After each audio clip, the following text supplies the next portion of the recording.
This is the third year I've been on the Budget Conference Committee. In each of the past 2 years, we have finished our work in order for there to be, or for us to be ready for a June 15th vote to meet the legislative constitutional deadline.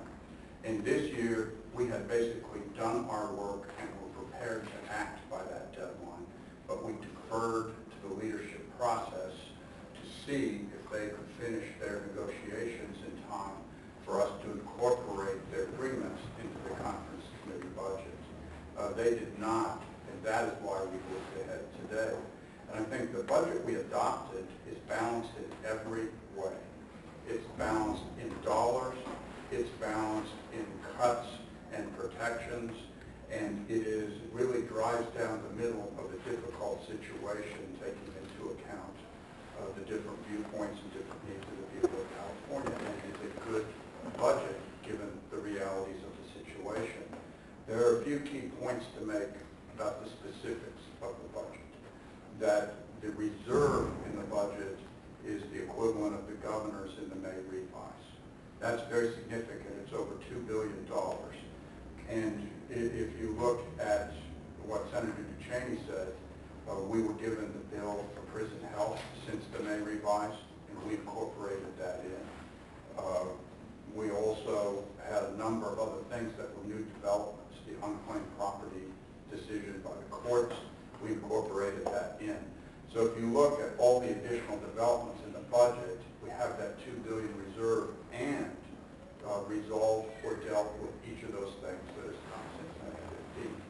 And it's significant because I think it's reaching to say that something in the out year is the reason to go back into this budget, because there's no new taxes, there's no new social programs, it is balanced, it has a $2 billion reserve, and it meets most of the conditions that exist to approve a budget by 2/3 in any given year.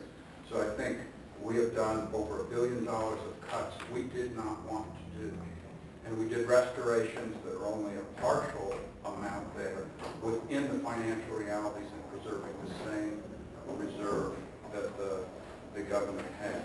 And so I think that this is a good budget, and it is a place that we should go.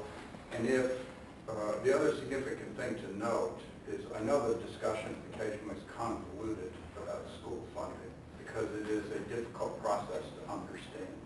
But today, we really protected the money that went to schools in this year, and we protected the cost of living increase or the COLA and the growth for schools over and above the baseline funding in the next year, which is the #1 priority for most school districts and organizations around the state of California.